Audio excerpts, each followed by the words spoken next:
Bonjour à toutes et à tous, bienvenue dans le Yachting Live, cet événement que vous propose jusqu'à demain soir Beneteau, Jeannot, Lagoon et Excess. Nous sommes en direct donc vous pouvez évidemment nous poser toutes vos questions sur cette thématique du jour. On va reparler d'une marque lancée par le groupe Beneteau, c'était il y a un peu plus d'un an, on était au salon de Cannes, une nouvelle marque baptisée Excess, à destination d'une clientèle plus jeune, plus sportive, des catamarans qui allient le plaisir, la navigation à la voile, le confort au mouillage, tout ça dans un excellent volume habitable. On va donc parler de cette nouvelle marque qui compte aujourd'hui 3 modèles entre 11 et 15 mètres. Et pour évoquer cette marque Excess, je reçois donc Thibaut de Montvalon, le directeur de la marque. Bonjour Thibaut. Bonjour Stéphane. Bruno Belmont, bonjour Bruno. Bonjour Stéphane. Responsable design produit chez Excess et Clément Poujade, bonjour Clément. Distributeur Excess. Bonjour. Bonjour.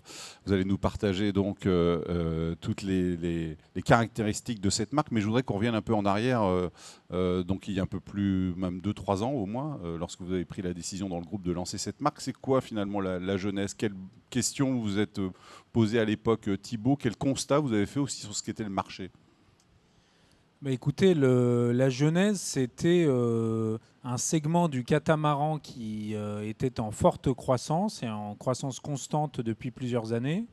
Et donc sur ce segment, le groupe Beneteau souhaitait être plus présent et avoir une offre plus étendue. Le groupe avait déjà une marque de catamaran, mais il voulait en proposer une deuxième. Et donc, une fois cette décision prise, la question était de se dire, très bien, qu'est-ce qu'on propose avec cette deuxième marque de catamaran? Parce que le marché, c'était quoi à l'époque? Qu'est-ce qu'il y avait comme type de cata? Comme type de cata, il y avait des catamarans Lagoon, Fontaine Pajot, Outremer, enfin ultra confort. Beaucoup de marques de catamarans, plusieurs marques de catamarans déjà sur le marché. Des marques de catamarans essentiellement orientées vers le confort et d'autres qui étaient plus résolument orientées vers la performance et vraiment la vitesse. Et donc, dans cette étude de marché, on s'est posé la question de se dire où est-ce qu'on voulait positionner la nouvelle marque de catamaran. Et donc, on a choisi de la positionner sur un positionnement marché entre les deux qui permet d'offrir à la fois du confort et du plaisir sous voile et de la performance. Mais vous avez expérimenté aussi ça. C'est-à-dire vous avez navigué sur des catamarans très confort? Oui, personnellement. Oui, moi j'ai eu la chance de pouvoir faire un voyage en famille à bord d'un catamaran dans le Pacifique Sud, donc avec ma femme et mes 2 enfants. Et donc effectivement, j'ai fait l'expérience de venant du monocoque de découvrir le catamaran et de découvrir le confort à bord d'un catamaran et la vie à bord d'un catamaran. Avec des enfants, c'est effectivement un confort très appréciable, quoi. Et pendant 6 mois. Et pendant 6 mois. Et pendant 6 mois, effectivement. Ouais. Et dans des zones de navigation assez, plutôt agréables. Assez éloignées, agréables, mais assez éloignées. Donc c'était une vraie aventure. Et donc avec des enfants, effectivement, c'est un confort extraordinaire. Mais venant du monocoque, moi, spontanément... Un peu de frustration? Je n'aurais pas été vers le catamaran spontanément. D'accord. Et donc venant du monocoque, c'était ma première vraie expérience en catamaran. J'ai adoré le confort, la vie au mouillage.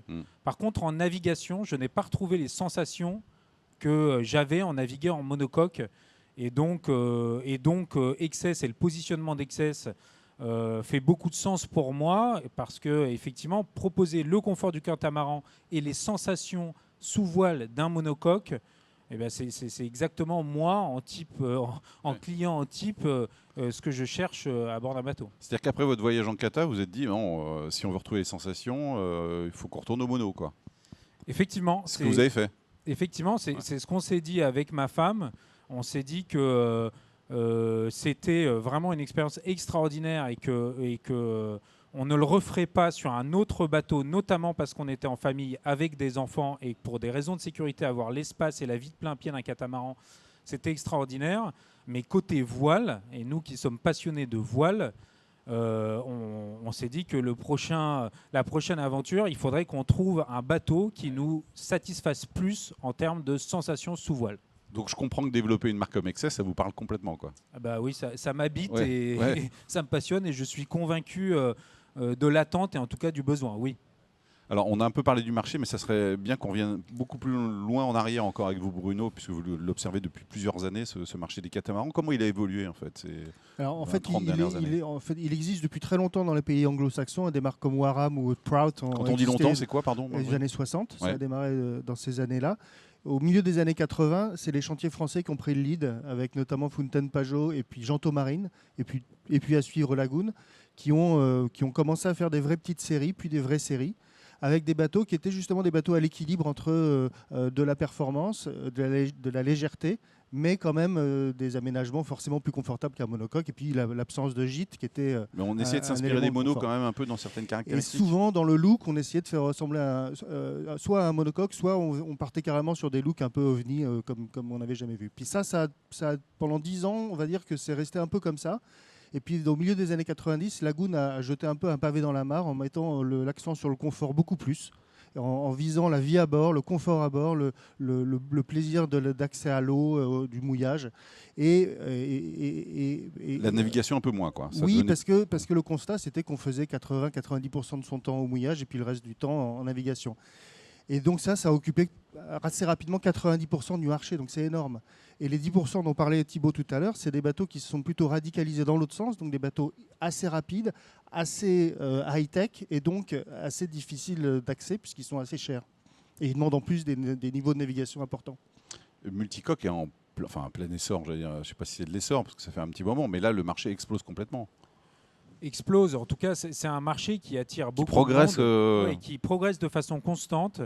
Et ce qui est intéressant, c'est que ça attire à la fois des plaisanciers expérimentés qui ont déjà eu des bateaux avant et qui du coup évoluent vers ce support, mais ça attire aussi des nouveaux acteurs, des nouveaux venus dans le monde du bateau qui n'ont jamais eu de bateau avant et qui trouvent avec un catamaran des repères ou des codes qui les rassurent et qui leur donnent le sentiment que ça va être plus accessible. Donc effectivement, c'est en croissance et ça séduit. D'où l'envie, évidemment, du groupe de se positionner sur ce marché-là, quoi. Tout à fait. Entre les deux. Bruno? Ouais. Non, tout à fait. Ouais. C'est aussi, en fait, il faut le dire, la suite de la crise de 2008, où le marché du monocoque, lui, a énormément souffert. Il s'est divisé par 4. Il a retrouvé que la moitié de sa taille de l'époque.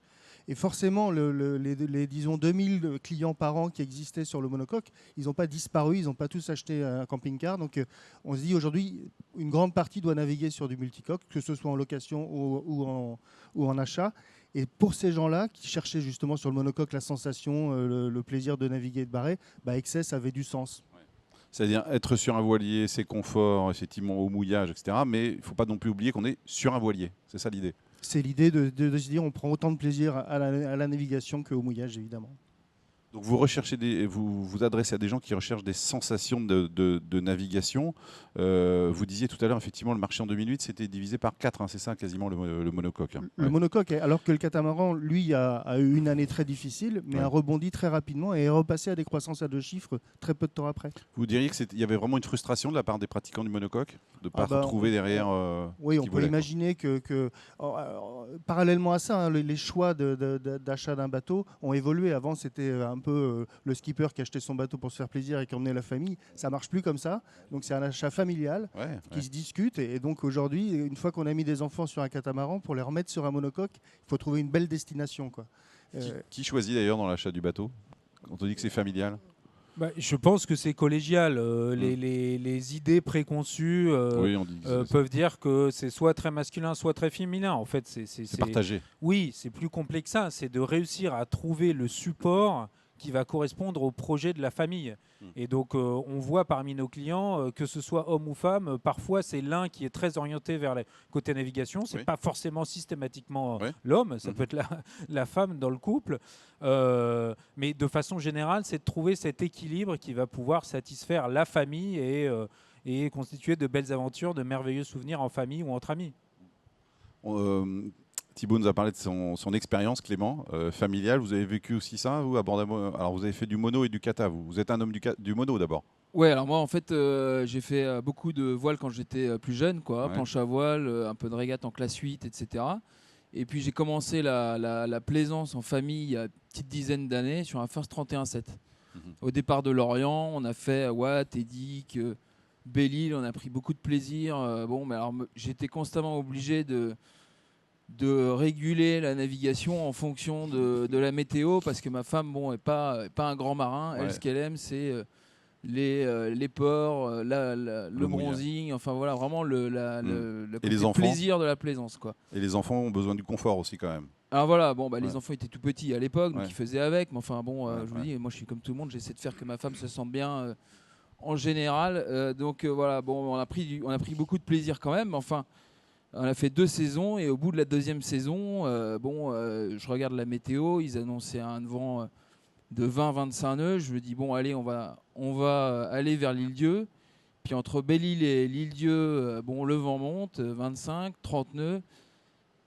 Ma femme est malade, les enfants aussi. La croisière tourne un peu à la catastrophe, quoi. Donc demi-tour, on s'abrite dans un port, etc. Et puis là on en discute. Si je voulais continuer à naviguer, quoi, si vous voulez, là je n'avais pas d'autre solution que de trouver un catamaran. Donc effectivement, la saison d'après, on est parti. Vous avez quand même réussi à les convaincre de remonter sur un bateau. Voilà, j'ai quand même réussi à les C'est fort ça déjà. Parce que ça marque le corps. Le plaisir qu'on avait quand même, à vivre sur un bateau, ça c'était, il était commun à toute la famille. Je veux dire, là-dessus, il n'y avait pas de débat, quoi. Thibaut, juste. Pardon. Oui, moi, réussir à les convaincre, oui, mais encore une fois, on parle d'un équilibre. Pour Clément, c'est une passion. Et donc, il faut satisfaire aussi Clément. L'idée, c'est de réussir à trouver le compromis entre les différentes parties prenantes et pas que on abandonne sa passion ou son plaisir de naviguer. Donc, c'est d'aller chercher le bon support. Bruno, vous voulez rajouter un truc ?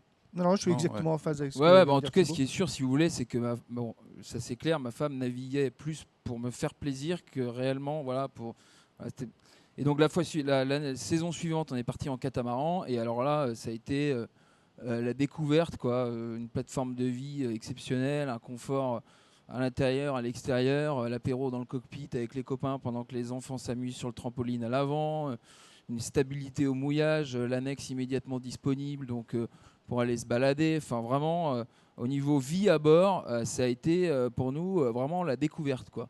Par contre, après, comme le disait Thibaut, c'est vrai que niveau navigation, il y avait franchement plus réellement de plaisir, c'est-à-dire que j'enclenchais le pilote automatique et puis en avant, point A, point B, quoi. Vous êtes sacrifié, quoi, en fait, Clément, quoi, pour les autres, pour la famille. Vous avez sacrifié vos plaisirs de navigation, quoi. Il y a un élément qu'il faut dire, c'est que sur les bateaux sur lesquels on a navigué, c'est vrai qu'on partage ça avec Clément.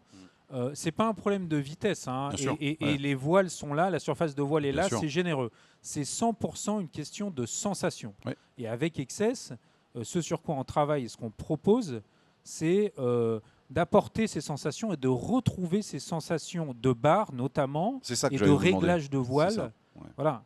Et ces sensations dans les petits airs aussi, puisque c'est aussi ce qu'on a cherché à faire. Parce qu'on parle des sensations tout à l'heure, mais juste décrivez-nous, c'est quoi les sensations quand on est dans un mono et qu'on a envie de retrouver sur le kata en l'occurrence, Clément? Moi, je pense que déjà pour commencer, sans même parler de vitesse, quoi, il y a surtout la position du poste de barre, quoi.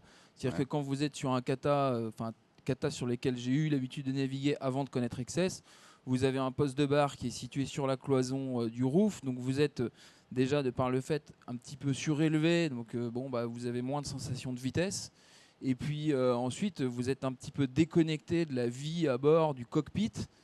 En réalité, vous avez très vite. Quoi. Ouais, voilà, vous êtes seul, donc vous avez très vite fait de vouloir enclencher le pilote automatique pour revenir dans l'ambiance de la vie à bord, quoi. Oui, en fait, c'est vraiment l'inspiration sur laquelle on est parti. C'est un monocoque, justement, puisqu'un monocoque moderne d'aujourd'hui, il a 2 barres à roues à l'arrière, le cockpit est juste devant. Nous, qu'est-ce qu'on a fait? On l'a tronçonné au milieu, on l'a élargi, on a mis une plateforme, et ça fait un Excess. Et on retrouve effectivement toutes ces sensations du monocoque, la gîte en moins. C'est ce que je vais vous demander, oui, c'est ça, il n'y a pas la gîte, ouais, c'est ça. C'est le plaisir du réglage aussi, quoi. C'est ça. Sans la gîte. J'essaie de cerner un peu ce que vous voulez dire par sensation, en fait, monocoque. Non, puis même je dirais que par rapport moi ce que j'aime, c'est vivre, naviguer en famille et donc aussi transmettre cette passion que j'ai du bateau et de la voile. Oui, c'est important. Et c'est vrai que quand vous naviguez sur un kata avec un poste de barre comme ça un peu déporté, sans même parler du fait que le bateau n'avance pas très vite à la voile, vos enfants ils sont dans le cockpit et puis ils ont moins tendance à vouloir prendre la barre, à vous poser des questions, à essayer de savoir comment fonctionne le bateau, les voiles, la navigation, etc. Alors que là, chez Excess, avec un poste de barre qui est vraiment qui fait partie du cockpit, qui est situé à l'arrière du bateau, vous barrez, vos enfants viennent vous voir, ils s'assiedent à côté de vous, ils prennent la barre, ils vous posent des questions. Enfin voilà, on retrouve cette émulation autour de la voile qu'on peut avoir dans le monocoque, quoi.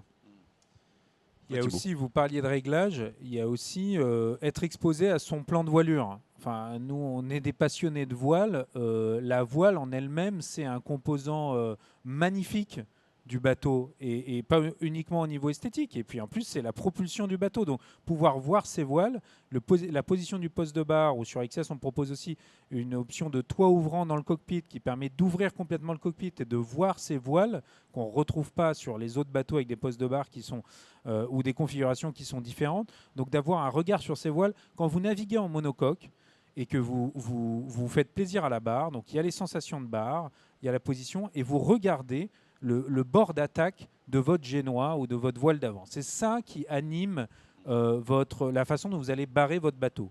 Et vous n'avez pas besoin d'être un régatier. Moi, je ne suis pas un régatier, je suis un plaisancier. Mais c'est le plaisir qu'on prend de s'installer, de se caler à la barre, de regarder son génois, sa voile d'avant, son guindant, et de faire marcher le bateau. C'est l'expression qu'on utilise. Ouais. Et donc, chez XS, avec la façon dont on a configuré le bateau, les plans de voilure généreux qu'on a, on retrouve cette sensation-là et on se fait plaisir à regarder l'écoulement du vent dans ces voiles. En plus, on a des belles voiles. Et donc voilà, on est nourri par cette passion de la voile et on retrouve vraiment ce plaisir de passer 40 minutes, 1 heure à la barre et débrancher le pilote, comme tu dis, pour retrouver ces sensations. Le plaisir à regarder les voiles, vous l'avez ressenti aussi sur votre première navigation ouais, XS? plaisir à Racontez-nous, tiens, justement, Clément, vous montez à bord de l'XS la première fois, vous partez, vous naviguez, qu'est-ce que vous avez ressenti? Racontez-nous un peu. Alors bon, déjà pour commencer, la première fois que j'ai vu un XS, en 11 en l'occurrence, puisque c'est celui que j'ai acheté, la première sensation que j'ai eue avant même de monter sur le bateau, quoi, si vous voulez, avant de monter à bord, c'est déjà que j'ai trouvé que le bateau était très beau. J'ai trouvé à quai, quand j'ai vu le bateau, avec un roof une nacelle reculée, des étraves élancées, le mât posé non pas sur le roof, au milieu du roof, mais en avant du roof. Bon, voilà, une baume très basse, j'ai trouvé que le bateau était très beau. Venant de Lorient, je ne vais pas citer la marque, mais ça m'a rappelé un peu le look de certains bateaux, certains katas qu'on peut voir au port de la base à Lorient. Et déjà, ça m'a tilté, quoi, si vous voulez. Donc ensuite, moi je suis monté à bord, on est parti. Bon, là, c'était moteur. Et c'est vrai qu'avant de naviguer sur un XS, je me disais, des postes de barre à l'arrière, le risque, c'est peut-être qu'au niveau visibilité, ce soit et donc c'est le premier truc que j'ai regardé. Et là, ce que j'ai un XS11, on peut remarquer que ça, c'est qu'il y a une vision à 360 degrés. Vous voyez à travers le roof, quand vous êtes sur la coque au vent, vous voyez distinctement votre coque sous le vent. Il n'y a absolument aucun angle mort, quoi. Donc voilà, on hisse les voiles et puis il n'y avait pas tant que ça de vent, quoi. Il devait y avoir 7-10 nœuds de vent habituellement quand il y a cette force de vent-là. Sur un kata, on ne va pas citer de marque, mais d'une marque généraliste, on va dire, la marque la plus connue du marché. C'est vrai que dans ces forces de vent-là, honnêtement, vous ne pensez même pas aux voiles, quoi. C'est moteur et puis voilà, vous vivez à bord, vous pique-niquez, vous faites ce que vous avez à faire, mais enfin voilà, on ne fait pas de voile. Ouais. Là, 10 nœuds de vent, on hisse les voiles et tout de suite, on sent que le bateau est réactif, quoi, qu'il est vivant. C'est pas un bateau de régate, mais on sent que le bateau avance, on a des sensations de barre et vraiment, on fait de la voile, quoi. C'est intéressant parce que ce qu'on dit depuis tout à l'heure, Bruno, parce que vous avez dessiné ce bateau. J'ai concouru, beaucoup quand même. C'est un bateau dessiné par VPLP et Patrick Lequément pour l'extérieur et Naota à l'intérieur. Il y a quand même un travail sur les sens.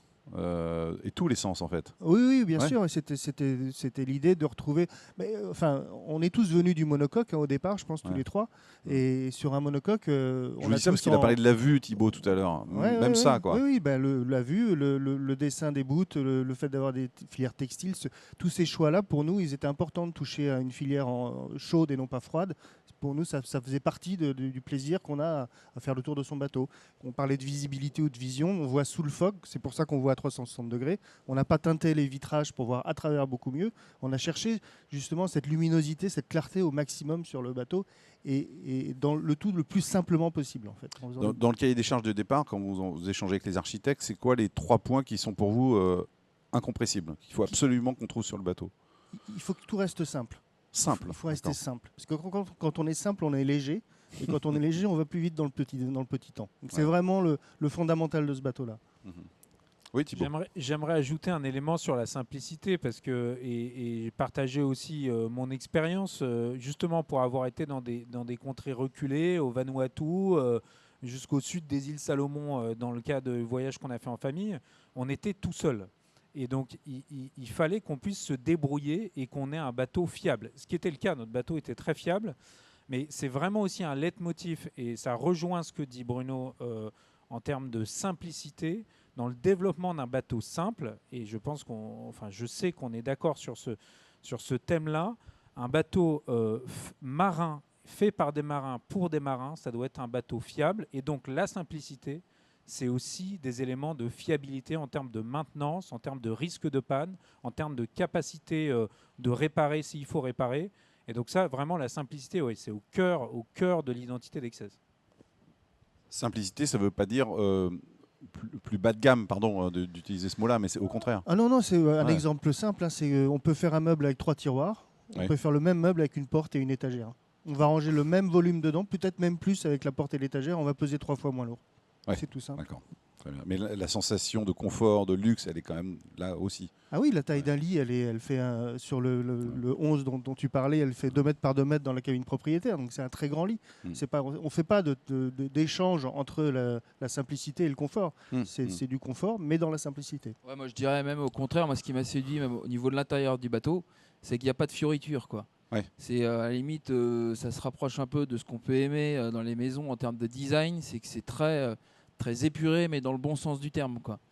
C'est très simple, une ambiance un peu zen, un peu feng shui. C'est à la fois léger pour que le bateau avance, mais en même temps avec une sensation vraiment de luxe, quoi. Hein, parce que bon, c'est ce qu'en ce moment, je veux dire, après chacun ses goûts, mais enfin, c'est quand même ce qu'on recherche, des lignes tendues, voilà, du blanc. Donc vous êtes heureux à la barre et ceux qui sont à l'intérieur sont heureux à l'intérieur en fait. Ils se sentent bien à l'intérieur. Tout le monde se sent bien en fait, quel que soit l'endroit où il est sur le bateau. Oui, je pense que c'est le confort. On parle beaucoup de sensations parce qu'il se trouve que sur ces canapés, vous avez trois personnes qui sont des passionnés de voile. Ouais. Donc nous, c'est vraiment ce qu'on va chercher à bord du bateau. Mais encore une fois, on navigue avec... Le but, c'est pas de naviguer tout seul. Sinon, on partirait sur des supports différents. C'est de partager ce plaisir avec des familles, avec des amis. Et donc l'aspect confort, le volume à bord, nos bateaux, et je reprends l'exemple de l'Excess 11 parce que c'est celui que Clément a cité, sont des bateaux qui offrent un volume extraordinaire. Dans une cabine propriétaire d'Excess 11, vous avez un lit king size digne des plus belles chambres d'hôtel et des volumes à l'intérieur de la cabine, une salle d'eau incroyable et la capacité aussi dans un bateau qui fait seulement 38 pieds, capacité d'avoir 4 cabines. Donc vous partez avec des amis ou avec des enfants, chacun a son espace, chacun a son intimité. Oui. Et un carré vue sur mer, quoi. Bon, ça c'est propre à tous les katas, mais vue sur mer, ouais. Vous voyez ce que je veux dire, hein, quand dans le monocoque vous allez dans votre carré, on utilise cette expression-là de dire on descend un peu à la cave, mais c'est le cas, quoi. Hein, ouais, quand il fait mauvais temps, on est à l'intérieur du bateau et bon, on profite pas forcément, j'irais, de la mer, alors que dans un kata et en particulier dans un Excess 11, puisqu'il y a cette vue à 360 degrés, même si voilà pendant un jour ou deux il fait un petit peu, la météo est un peu moins bonne, bah, vous vous sentez bien parce que vous avez cette vue sur mer, quoi. On va retrouver un autre passionné d'Excess. On est en duplex avec Xavier Leroux. Est-ce que Xavier est avec nous? Xavier, vous nous entendez? Là, bonjour Xavier.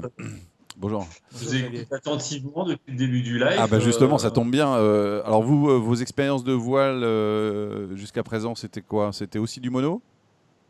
Alors, moi j'habite à Montpellier. Je suis à une demi-heure de la voile, de la mer. Je suis passionné de voile depuis que je suis plus gamin. J'ai 58 ans maintenant. Effectivement, j'avais un monocoque jusqu'à présent, un Dufour, qui était basé à Port-Camargue. Je participais régulièrement à des petites régates entre propriétaires. Et mon expérience du catamaran, c'était au travers des locations. Que je voulais. J'ai pu essayer les différents catamarans en louant des bateaux avec ma famille et mes amis, quoi. Voilà, c'est un peu ça. Mais vous aviez fait du mono, pardon, ou pas? Oui. Vous êtes un navigateur. Alors, le mono, Ouais, vous aimez naviguer, quoi. Ouais, mon monocoque, enfin du monocoque, j'en ai fait beaucoup. Et mon dernier bateau, c'était effectivement un monocoque. Mhm. Ouais. Quand vous avez entendu parler, Thibaut, Bruno ou Clément, des sensations de navigation au bord du monocoque, vous y êtes retrouvés? Bah, à peu près tout ce qu'ils ont dit, je vois pas ce que je pourrais ajouter de plus. Je suis complètement d'accord avec Comment tout vous ce que avez vos découvert intervenants. Excess, vous, Xavier, pardon? Alors moi, j'ai découvert quand j'ai souhaité vendre, enfin j'ai vendu mon Dufour. J'ai eu l'occasion de vendre mon Dufour et bon, ça a paru comme une évidence d'opter pour un catamaran. Donc j'ai commencé à regarder un peu ce qui était produit. Je connaissais pas Excess et c'est au moment, ça a coïncidé avec le moment où il y a eu le teaser Excess de la marque, le lancement de la marque. Donc je trouvais ça déjà très sympa. Et je me suis rendu à Cannes où j'ai découvert le 12 et le 15. Et ensuite, j'ai vu Düsseldorf où j'ai pu voir le 11. Et là, comme votre intervenant, Clément, je crois, Oui. j'ai craqué complètement pour le look du bateau. Racontez-nous justement Parce ce que que vous avez, puisqu'on a beaucoup parlé d'essence tout à l'heure. À la vue, justement, déjà, qu'est-ce qui vous a tiré votre œil? je crois qu'on a un peu les mêmes, les mêmes sources avec votre intervenant. Moi, j'aime beaucoup le TS42. Je pense qu'il faisait allusion, en parlant de Lorient, au chantier Marsaudon. C'est pour moi un des bateaux que j'aurais souhaité acquérir, mais qui n'était absolument pas dans mon budget. Mais pour moi, c'était vraiment ce genre de bateau qui me plaisait, pour la simplicité, pour la sensation de barre, pour le bateau performant. C'était des choses qui, moi, étaient très importantes.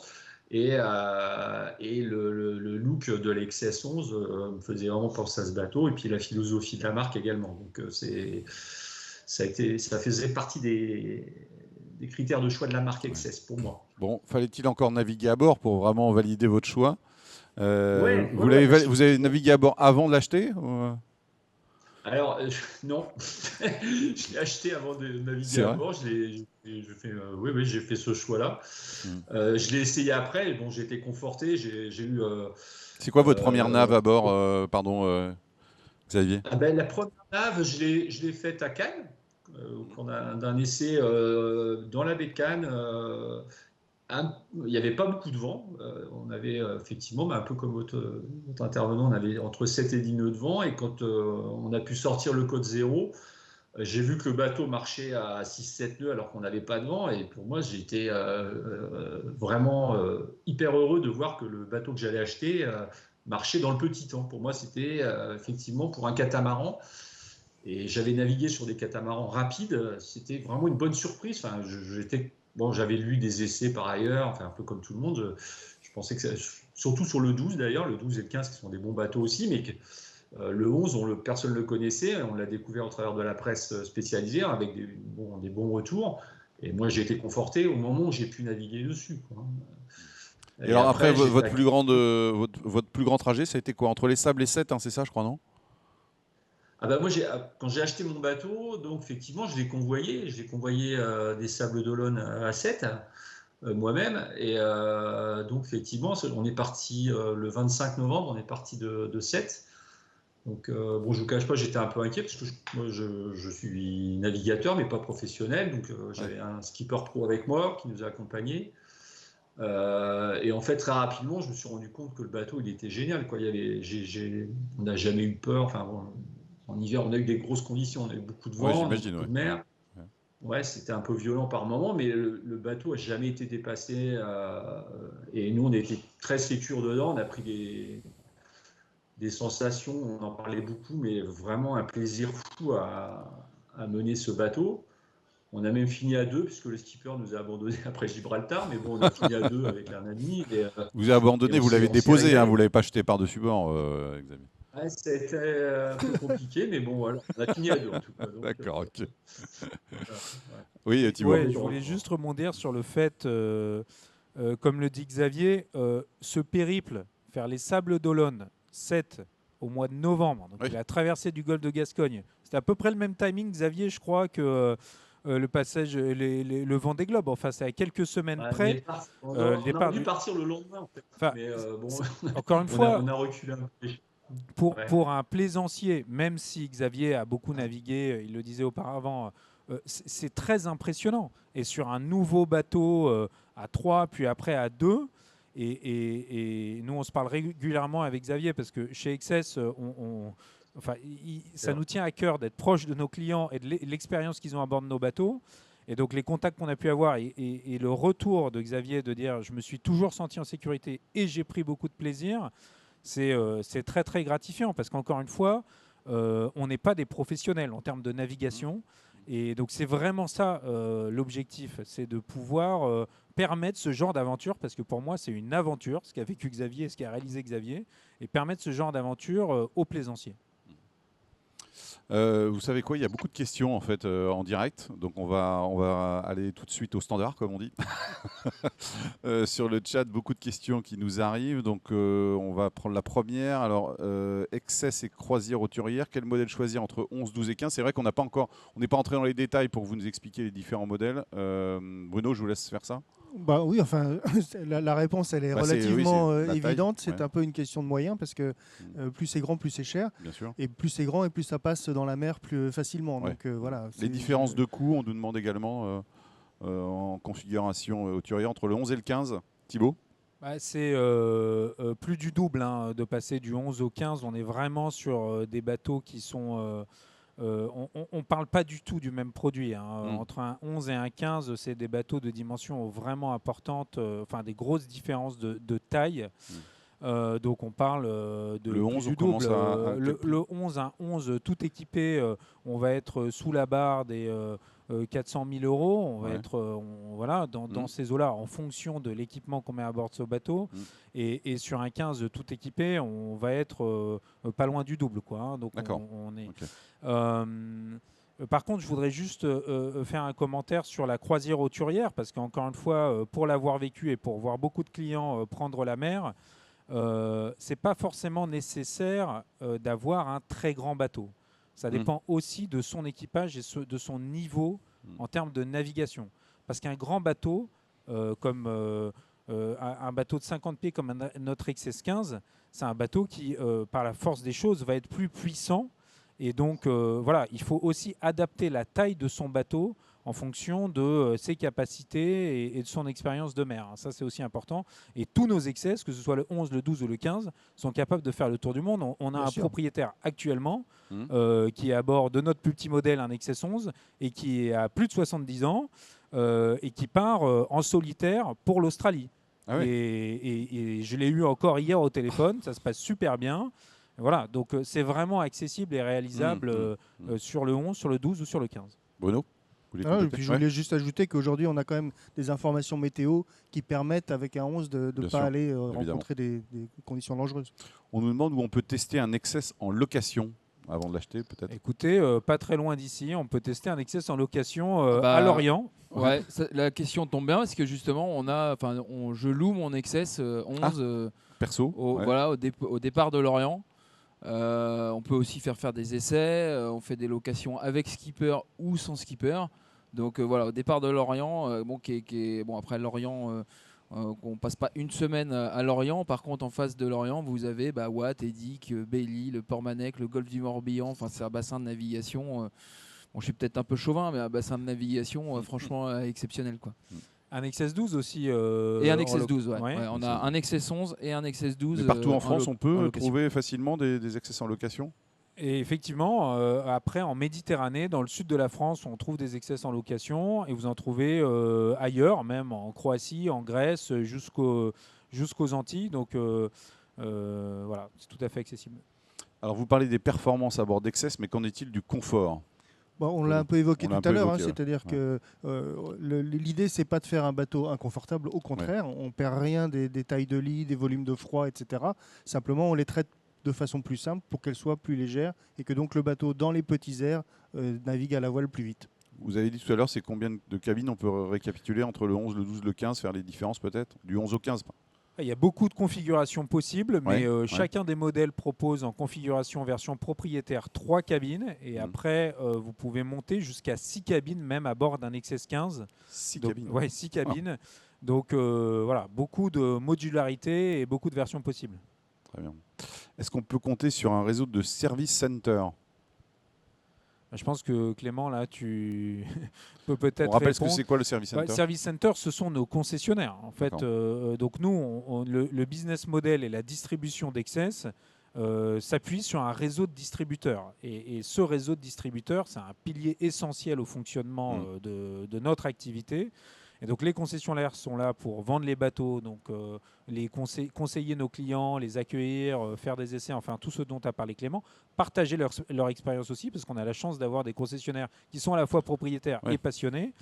Mais après, dans la vie du bateau, le concessionnaire, c'est le référent pour le client et va accompagner le client tout au long de sa vie et de son expérience à bord du bateau pour lui apporter du service avec toute une infrastructure de service. Disons que dans le groupe Beneteau, donc pour Excess, le propriétaire il a un service qui n'existe nulle part ailleurs, à savoir que chaque demande de garantie est traitée individuellement.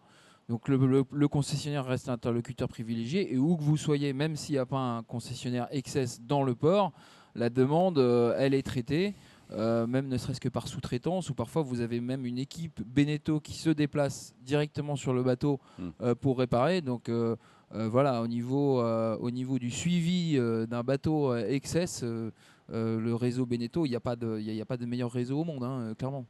Et ce qu'il faut savoir aussi, parce que comme Xavier l'a dit, ou comme beaucoup de nos clients voyagent, avec un catamaran, c'est souvent un projet de longue croisière, même si on peut l'utiliser à la journée ou pour le week-end. L'idée, c'est la plupart des utilisateurs, c'est une semaine, voire plus, voire des très grands voyages. Et donc le réseau Excess est présent partout dans le monde, sur l'ensemble des continents. On est encore en cours de développement de notre réseau. Donc, c'est combien de distributeurs, clairement, aujourd'hui? Aujourd'hui, c'est pas loin d'une quarantaine de distributeurs au travers le monde. Ouais. Et l'objectif, c'est d'approcher une centaine de distributeurs, voilà, pour vraiment avoir une couverture mondiale. Et donc, au fur et à mesure des étapes, je prenais l'exemple de ce client qui va jusqu'en Australie, il pourra trouver un concessionnaire XS. Il est parti de la côte atlantique, en Méditerranée, dans le Pacifique, aux Antilles. Voilà. On nous pose la question des solutions de financement pour l'achat d'un XS, Thibaut. Il y a là aussi pléthore de solutions de financement. Au sein du groupe Beneteau, on a une proposition, on a une société qui est dédiée au financement des bateaux qui s'appelle SGB et donc qui propose des financements en leasing ou en crédit avec des spécialistes qui vont pouvoir accompagner le client avant même la démarche de commande. C'est vraiment un processus d'accompagnement de A à Z. Et après, il existe bon nombre de solutions. Clément, peut-être... Je précise en plus qu'il y a des offres promotionnelles à l'occasion de ce Yachting Live qui sont proposées par SGB. Oui, SGB, effectivement, à l'occasion de cet événement, propose des offres promotionnelles. Mais toi, dans ton expérience avec tes clients je pense que tu as raison de citer SGB. Et surtout, le gros avantage d'SGB, c'est que c'est une société de financement qui s'adapte vraiment aux besoins du client. Donc en fonction de quelle étape de sa vie se trouve le client, SGB peut s'adapter et préparer des projets.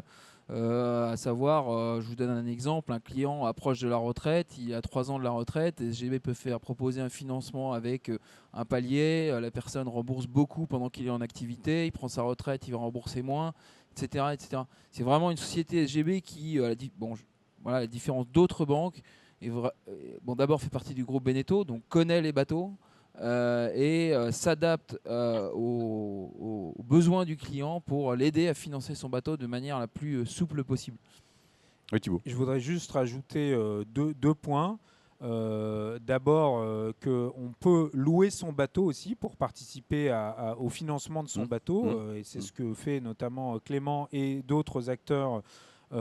Et c'est très propice au catamaran. Le catamaran fonctionne très bien comme ça. Donc on peut louer son bateau au même titre qu'on achète un appartement, une maison et qu'on la met en location. Et la deuxième chose, et pour moi c'est très important de le dire, c'est que c'est accessible. Ça peut paraître très cher. J'ai énoncé des montants de centaines de milliers d'euros, plus de 300 000 euros pour un XS 11, jusqu'à 800, 900 000 euros pour la un mensualité, ça, effectivement, c'est effectivement, je veux dire, il ne faut pas se retenir de faire la démarche et d'accéder à son rêve. Si son rêve, c'est d'avoir ce type de support, donc un bateau qui offre à la fois du confort et du plaisir sous voile, en s'arrêtant au prix frontal, en disant mais je ne vais jamais pouvoir me permettre de financer. Non, mais, et moi le premier, Thibaut, parce que j'aurais jamais eu les moyens, même par le biais de ma société, d'acheter un Excess 11 si on ne pouvait pas le louer. Et l'avantage d'un kata, c'est qu'il peut se louer donc à 2 familles. Donc même si la semaine est chère, la semaine de location, vous pouvez la diviser en 2 avec une famille dans une coque et puis l'autre. Voilà. Et donc au final, quand vous regardez la rentabilité d'un kata même qui coûte cher, et on regarde ça, combien on peut le louer et quelle est la demande sur du catamaran. C'est vrai que parfois, comme dit Thibaut, c'est vrai que on se dit un Excess 11, 400 000 euros, c'est beaucoup d'argent. Oui, mais il y a quand même cette solution-là aussi de la location, quoi. Question pour Bruno. Quelle vitesse peut-on espérer atteindre à bord d'un Excess sous voile? Alors, c'est l'occasion de parler des voiles, tiens. Oui. Ouais. D'abord, il y a 2 gréements sur les Excess. Il y a un gréement standard et un gréement qui s'appelle Pulse Line, où il y a une surface de voile augmentée et un allongement de la grand voile qui est augmenté aussi, donc qui va permettre d'augmenter les performances dans le petit temps, bien sûr. Quand on parle de Pulse Line, on n'a même pas besoin de moteur dans le petit temps. C'est l'idée de couper le moteur beaucoup plus tôt que d'habitude. Ouais. Après, la vitesse d'un bateau, d'un catamaran, c'est des coques fines, donc qui ont peu de résistance à l'avancement. Par contre, ce sont des coques dites à déplacement. Donc, c'est du jargon technique, mais pour vous dire, naviguer à 8-10 nœuds sur un catamaran en vitesse de croisière, c'est pas du tout anormal, c'est même relativement fréquent. Que l'Excess dans le petit temps montre une différence, ça c'est sûr. L'Excess au-dessus de 15-20 nœuds va faire comme quasiment tous les catamarans de croisière, c'est-à-dire qu'il va naviguer à friser entre 9 et 11 nœuds. Il peut accélérer parfois un peu au-dessus. Il faut faire attention à ne pas surtout aller, justement, parce qu'on peut faire des vitesses bien au-dessus de ça, mais parfois en prenant des risques sur le gréement. On a vu sur les images, depuis un moment, ces voiles grises que vous avez choisies. Pourquoi cette couleur d'ailleurs? C'était un petit clin d'œil au bateau de course et puis c'était très joli, on trouvait ça esthétique et puis ça se voit bien sur un bonne réponse. Ouais. Est-ce qu'un Excess 11 est un bon bateau pour apprendre à naviguer en couple? Oui, tout à fait. Ce qui est génial, c'est que c'est encore une fois un bateau qui est simple et dans sa conception, on en a parlé. Dans sa maniabilité. Mais dans sa maniabilité et dans les manœuvres. Je vous donne un exemple. Ce qu'on appréhende tous, plaisanciers, c'est les manœuvres de port. Ouais. Clément en a un peu parlé. Et c'est toujours l'appréhension, la manœuvre de port, parce qu'on est dans un espace restreint, avec d'autres bateaux. Les autres plaisanciers qui nous regardent en disant il ne faut pas qu'il s'approche pas trop de mon bateau, il va l'abîmer. Et donc d'abord, ce qu'il faut savoir, c'est que sur un catamaran, vous avez 2 moteurs. Donc en utilisant les 2 moteurs, vous pouvez pivoter sur vous-même. C'est plus facile à manœuvrer, je trouve, de mon expérience, qu'un monocoque de taille équivalente, parce que vous avez vraiment la possibilité, un peu comme un char d'assaut à les 2 chenilles, vous pouvez vraiment pivoter sur place. Donc ça, c'est une première chose, au moteur. On ne retiendra pas que l'Excess est un char d'assaut sur l'eau. On enlève cette image. Absolument pas. Mais la manœuvre d'un catamaran de croisière, c'est vraiment très simple. Donc au port, pas d'inquiétude. Et une fois que vous êtes sorti, sous voile, tout est simple. C'est très simple. Le passage des bouts est simple. Donc tout à fait. Et on a plusieurs clients d'ailleurs actuellement sur Excess pour qui c'est le premier bateau. Donc ils vont découvrir la voile à bord d'un Excess et même à bord d'un Excess 15. Ouais. On va demander là-dessus, moi je peux témoigner. Là. Donc on a un Excess 11 et donc un Excess 12 à Lorient. Et donc la personne qui nous a acheté l'Excess 12, c'est quelqu'un qui faisait que du bateau à moteur. Donc il y a eu un semi-rigide de 6 mètres, un bateau à moteur habitable. Jamais fait de voile? Il n'avait jamais fait de voile de sa vie, quoi. Donc par contre, il connaît la mer de par le bateau à moteur, il sait lire une carte marine. C'est quelqu'un qui était quand même un petit peu aguerri à la navigation, mais qui connaissait pas la voile.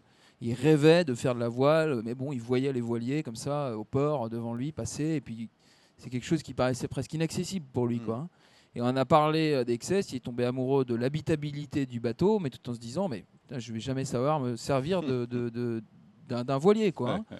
Bon, comme on se connaît depuis un petit moment, on lui avait dit, écoute, fais-nous confiance, achète-nous un Excess et on t'expliquera comment ça fonctionne. Tu seras autonome à bord. Et tu ne seras pas autonome au bout d'1 mois ou 2 ou 3. Non, on partira avec toi 2, 3 jours, 4, 5 s'il faut, et tu verras, c'est finalement très accessible, quoi. Et il nous a fait confiance. Bon, merci encore, merci Philippe. Il se reconnaîtra. Bon, et au bout de 3 jours, simplement lui expliquer comment on hisse la voile, comment on s'en sert, etc. Bon, tout est assisté. Il y a de l'électronique, une gyrotane anémométre. Bon, aujourd'hui, c'est quelqu'un qui est ravi et qui fait de la voile, qui a plaisir à éteindre son moteur et qui a réalisé son rêve, quoi. Xavier, sur la question de naviguer en couple, vous avez testé? Alors oui, très récemment. Ouais. La semaine dernière, en fait, j'ai emmené une famille avec moi, une famille de gens charmants qui sont très sympas, un couple de Russes avec deux petits-enfants de 11 ans qui ont un projet de partir 2 ans sur un bateau et qui voulaient découvrir Excess. Donc je les ai eus avec moi, des conditions encore une fois très difficiles. Madame faisait peu de voile, bon, elle fait un peu de monocoque. Monsieur un peu plus, il avait loué un lagoon en Grèce 2 fois, je crois. Mais il voulait connaître les conditions hivernales pour voir comment ça se passait avec la famille. Bon, ils ont été pas déçus, quoi, parce qu'encore une fois, on a eu beaucoup, beaucoup de vent. Mais donc Svetlana, puisqu'elle s'appelle Svetlana, à la fin de sa semaine, elle savait se débrouiller avec le bateau. Elle a fait une sortie de port. Bon, on l'a encadré, bien sûr. J'étais à ses côtés. On a fait des choses tranquillement, établi les procédures. Enfin, la voile, c'est pas compliqué. Il y a des procédures à suivre. Et puis, il faut d'abord les enseigner. Puis, ensuite, les suivre. Il faut que ça devienne des réflexes après. Et je peux dire qu'au terme de la semaine, elle était ravie. Elle avait plus l'appréhension de partir avec ses 2 enfants pour 2 ans. Maxime, lui, était enchanté, puisque lui, c'était vraiment son projet que lui portait. Et donc voilà, quoi, la navigation en couple, moi je l'exerce avec mon épouse. Elle a un peu de mal, mon épouse, sur le monocoque, parce qu'elle a des problèmes d'oreille interne qui fait qu'elle n'est pas super à l'aise sur les longues traversées, mais sur le catamaran, ça ne lui pose pas de problème. Donc elle adore le catamaran. Donc ça faisait partie des choix que moi j'avais arrêté. Le catamaran, pour moi, c'était nécessaire. Aussi à cause de ça. Voilà. La navigation en couple, c'est important, évidemment. Merci Xavier. Bruno, peut-on naviguer en solitaire sur un XS 11 ? Je crois que Xavier a presque répondu. Ouais. En fait, la seule différence entre en équipage et en solitaire, c'est qu'en solitaire, il faut séquencer les choses, les faire les unes après les autres. On a un pilote automatique, donc on peut laisser la barre le temps de faire ses manœuvres. Donc oui, bien sûr. On ne voit presque jamais d'XS 11 en vidéo par gros temps. Avez-vous des témoignages ? On l'a eu tout à l'heure avec Xavier. Hein. Oui, avec Xavier, effectivement, et je pense à d'autres propriétaires, parce que nos bateaux étant produits sur la façade atlantique, notamment en Vendée, beaucoup de mises à l'eau ont lieu au Sable d'Olonne ou à Bordeaux pour l'XS 15. Pour descendre en Méditerranée. Donc le golfe de Gascogne, pour ceux qui vont en Méditerranée, c'est un passage obligé. Donc oui, on a pas mal de bateaux qui sont passés. Alors on n'a pas de vidéo, simplement... parce que nous, en tant que marque, les vidéos promotionnelles, on ne va pas aller naturellement les faire dans ce qu'on appelle la baston, même si effectivement, ça pourrait être une idée. Mais il y a beaucoup d'expérience et la chance. Vous avez des retours en tout cas. Oui, la chance qu'on a, c'est avec le rapport qu'on a et qu'on entretient avec nos propriétaires, c'est de pouvoir les solliciter, même pour parler à de futurs clients, à des gens qui sont intéressés pour partager leur expérience. Oui, Bruno. Non, je suis complètement d'accord. Et vous avez donc des retours de gens qui ont navigué dans le gros temps. Ouais. Ah oui, je pense à François, s'il nous regarde, je le salue, mais il est à bord de son bateau, donc c'est pas sûr. Et lui, il a pris pas loin de 60 nœuds dans le golfe de Gascogne, toujours avec un XS 11. On a un XS 15 qui a participé à l'Arc, un rallye transatlantique récemment.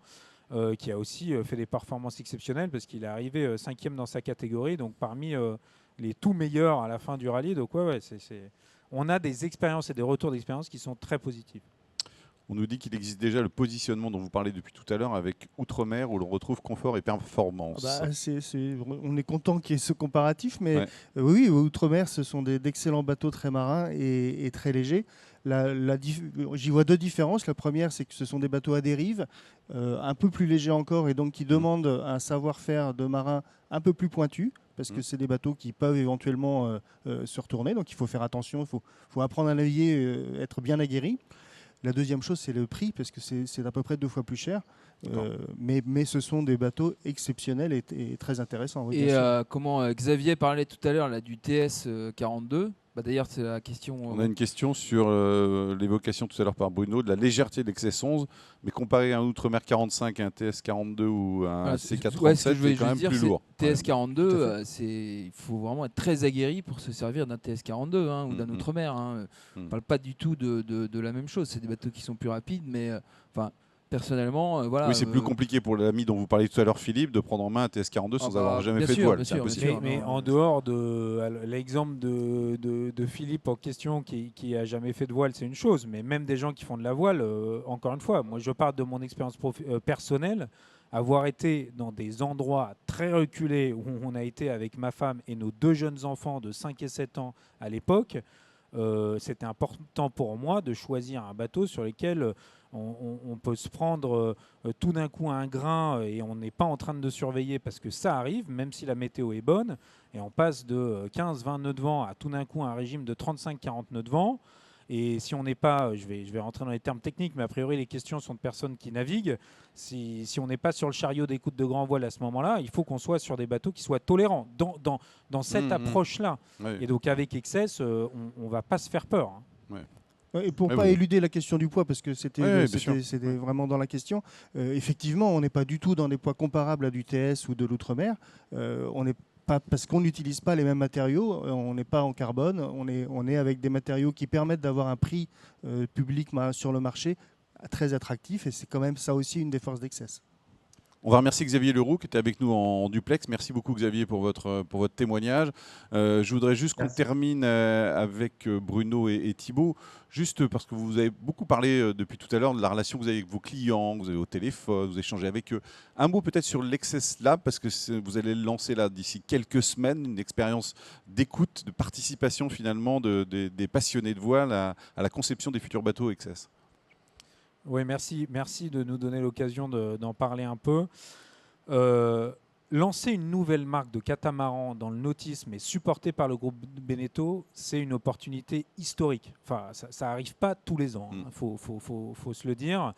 Et du coup, l'idée, c'est vraiment de saisir cette opportunité rare pour engranger un maximum de retours et d'interactions avec le monde des plaisanciers et des passionnés de la voile et de la croisière, pour les écouter, s'inspirer de quelles sont les attentes du marché et saisir l'opportunité qu'on a avec cette nouvelle marque de catamaran de répondre à ces attentes. Donc pour ce faire, on lance effectivement dans un mois une plateforme digitale qui s'appelle l'XS Lab. Et l'XS Lab, ça permettra à tout un chacun de s'inscrire, passionné, et de réagir aux idées de développement et de conception produit qu'on a, nous, au sein de l'équipe XS, de discuter en direct avec les personnes du bureau d'études, Bruno, nos architectes navals, les designers, et aussi de nous suggérer des idées, de nous dire, moi, je navigue en catamaran ou j'ai loué des catamarans, voilà mon expérience, pourquoi est-ce que vous ne faites pas ça sur votre prochain XS ?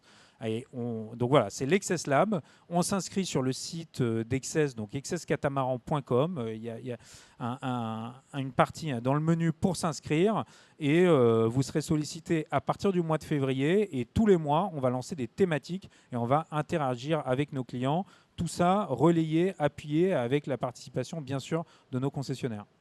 Welcome in XS Lab. Welcome in XS Lab.